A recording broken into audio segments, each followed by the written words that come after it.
Hello guys, it's me Tasfiyan. আসসালামু আলাইকুম।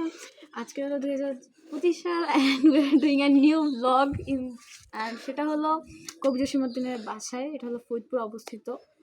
আর আমরা এখন দেখতে তো পাচ্ছি। So let's to read.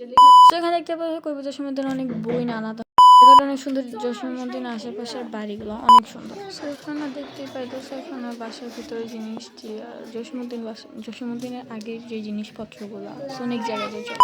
এখানে জসীমউদ্দিনের আগের ছবি, সাহিত্য লেখা ইত্যাদি এখানে অনেক কিছুই আছে। সো বক্সগুলোকে একটু এক্সপ্লোর করতে হবে। এখানে দেখতেছি মানে কিছু পুতুল, তারপরে তার কিছু বই, আই ডোন্ট নো।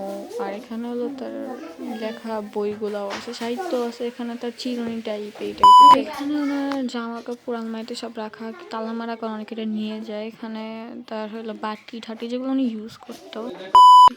সো এখন আমরা সব থেকে ইম্পর্টেন্ট প্লেসে চলে আসছি, আর সেটা হলো জসীমউদ্দিন কবির নিজের বাসা, যেটা দেখতে অনেক সুন্দর।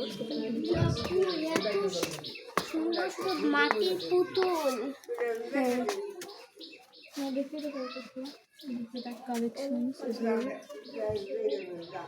ভারতের মাটির পর অনেক কিছুই আছে। এখানে তার ছবিও আছে, তার আঁকা ছবি।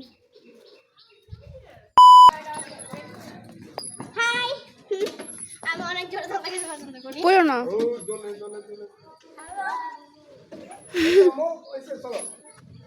আমি বাচ্চা হয়ে গেছি।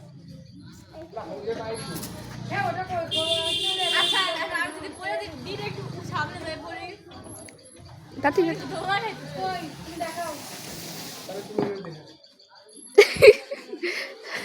সো এটা হলো কবি জসীমউদ্দিনের রান্নাঘর, যেখানে আমরা কিছু তার আর্টস, এখানে একটা ঢেকিও আছে ভিতরে। ঢেকিটা আমার অনেক ভালো লাগছে, বাট আমি কিছু করতে পারিনি। এখানে আমাদের মেইন ব্লগটা শেষ হয়ে গেল।